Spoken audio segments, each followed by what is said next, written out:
Thank you very much, and thank you to the witnesses for those very touching testimonies in your opening remarks. It's been 67 years of communist rule and Cuba is in the midst of its worst humanitarian crisis since the special period. Why do you believe the government's centralized economic mismanagement, not external factors, is the primary driver of the shortages of food, medicine, electricity, and clean water that ordinary Cubans aren't suffering today? And I know you touched a little bit on it in your opening statement, so go ahead. Thank you for your question. I would like to start by saying that the current regime utilizes hunger as a control tool. And therefore, as I was saying, they were able to invest in over 400 luxury hotels in Cuba. There are around 400, some of them 4-star, 5-star hotels. And while they keep building those hotels and while the supply chain miraculously is not affected to keep those hotels stocked, then the Cuban population lack the basics. However, I would like to highlight that this did not start on January. We have been for decades suffering from hunger.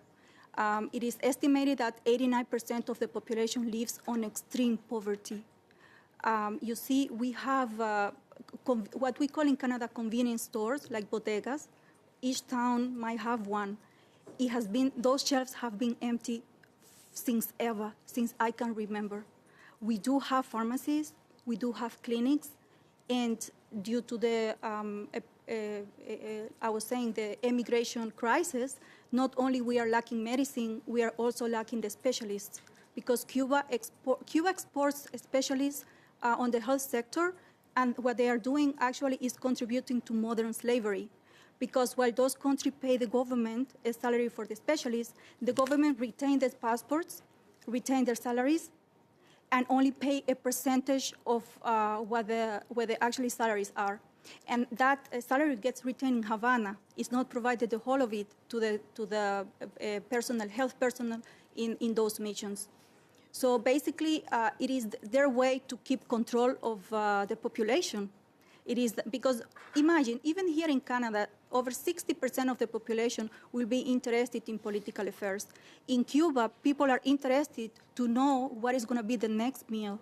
Mothers do not have time to invest themselves into politics. And you know, those mothers that are brave, that right now are behind bars, at one point we had over 97 women behind bars for expressing themselves, for taking to the street pacifically. They are occupied with trying to find out where they can find another glass of milk for their children. So I do know that the reality is so dark that it's hard to put into words what our Cuban people are going through.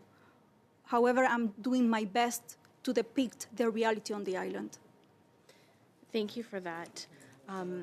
Ms. Barrero, you alluded to this in your remarks. Leaked secret records show Cuba's military conglomerate Gaeza is sitting on up to $18 billion in cash reserves in dollar accounts, money from tourism, retail, and ports controlled by the Revolutionary Armed Forces, while ordinary Cubans endure the daily blackouts, they dig through garbage for food, and die from lack of basic medicine, as you've said. So in your view, doesn't this prove that the humanitarian crisis is caused by 67 years of corrupt communist mismanagement and elite hoarding and not external factors? Gaesa, para quienes no lo sepan. For those who may not know, Gaesa is the military business that controls 60% of the economy and almost 90% of the finances for all of Cuba. So it's a business conglomerate that is directly controlled by the armed forces and by the Castro family. In 2024, in its financial statements, it's shown that they had up to $18.5 billion in cash reserves. That's a sufficient reserve to solve a great number of the difficulties that Cuba is experiencing right now in the humanitarian crisis. And so that shows definitively what the priorities of the regime have been, and that is not the well-being of the Cuban people. The other thing that it shows is that there have been a number of initiatives to provide humanitarian aid to Cuba over the years, and most of them get resold to the population. It happened with mattresses. We've heard reports of people who had to buy some mattresses that had arrived into the country for free, and they had to buy them using hard currency.